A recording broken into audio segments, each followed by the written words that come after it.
Hi, do you have a client that knows that they need to do YouTube videos, but for some reason the process that you had outlined has made it seem more complicated than it really is? Hi, I'm Digital Femme, and today I am going to show you how you can simplify the YouTube scripting process for your client. So if this video interests you, then continue watching.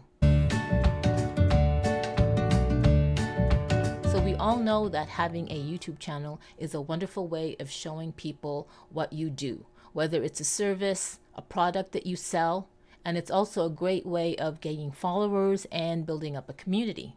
If you have a client that you are planning to do a series of YouTube videos for, and for some reason the process that you have outlined is making it more complicated than it really is, I'm going to show you how to simplify that. So what you see here is a Google Drive that I share with my client. Google Drive is one of the best ways where you can collaborate and add things so your client can see it ahead of time in preparation for the next meeting. In this particular case, I have created a folder called VS YouTube Scripts. And in that folder are other folders that are divided up into each video that we are going to shoot for the client. Right now, we are shooting video 2.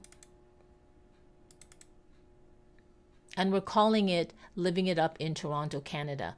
Not so sure about the title yet, but anyway, it's going to be about something like living in Toronto, Canada. Now you see two documents. One document I'm going to open up is just strictly the script. So I have simplified the script for the client, and I feel the most easiest way that they can understand the whole process and formula of what to say on YouTube. The second document actually outlines the certain types of video footage that the client is going to capture. What? The client is going to capture? Absolutely. This client is already comfortable capturing B-roll from her iPhone. So why not allow her to capture video footage in her free time while she's going around the city of Toronto? Right now, I'm going to click on the document that just focuses on the script. Okay, so you see two colors here, or three, but two main colors. Green are going to be the new sentences or talking points that the client is going to need to know for this particular video. In this case, we're calling it Living It Up in Toronto, Canada. The yellow are the sentences that the client must memorize. Why? Because these sentences are going to be said in every video. So right here we have the pre-hook statement, and the pre-hook statement for this particular video is it easy to mix business and pleasure in Toronto, Canada? Watch this video and find out. So the pre-hook statement is really two parts. Number one, asking them a question that's related to the video and getting them to watch the video to find out. And of course, you're going to want to break it up and have a really good animated introduction. So the next sentence that the client has to learn is actually the hook. And in this case, it says, I'm going to show you how easy it is to mix business with pleasure. When you live in a city like Toronto, Canada, you can't help doing both. And the reason why we're saying this is because in this case, this client is a realtor and we want people to relocate to Toronto. We want them to know what a great city Toronto is, both for business and to just enjoy. So moving on is the intro, and it's highlighted in yellow because these are one of the paragraphs that the client must memorize. I blacked out the client's name, but basically they will say, hi, state their name, and she is a realtor, and she's also a relocation specialist. So the client needs to memorize this intro. The next portion is the engagement prompt question, and this is just before the meat of the video or the main content. And the question is, what's your typical day like? This is mine. So again, we're talking about what is her typical day like in the city of Toronto, Canada. So right here, I inserted a message letting the client know that Sean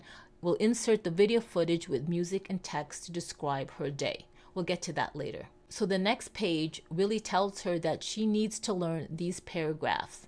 The following paragraphs in yellow. Why? Because number one, it tells her viewers about her global network and that she has access to them. Number two, she's giving them a call to action. Number three, she's reminding them to like, subscribe, and hit the notification bell. And number four, she's telling them how to connect on social media. Now, I'm not going to go through these paragraphs. If you want to read them, go ahead and pause the video and you can read them yourself. The next statement in the script that the client needs to learn that's related to the topic of the video is the end statement. And the end statement here is, if your day is similar to mine, write, "I love my life" in the comments below. The reason why we're saying this is because we want engagement. So she's asking the viewers, if your day is similar to mine, then write in the comments below, "I love my life." And hopefully it'll get people to either write "I love my life" because their day is similar to hers, or they're going to write something. And this is what we want. We want engagement. Okay, let's go to the next document that outlines the video footage / B-roll that the client is going to get for us. So here it is. Now, I'm not saying that you should force your client to do B-roll, not at all. However, if your client does have an iPhone and they feel comfortable creating B-roll, then it's great to empower them with that. So in this document, you can see two things, images and text. So what I did was I grabbed images to give the client samples of the type of B-roll that we would like to have.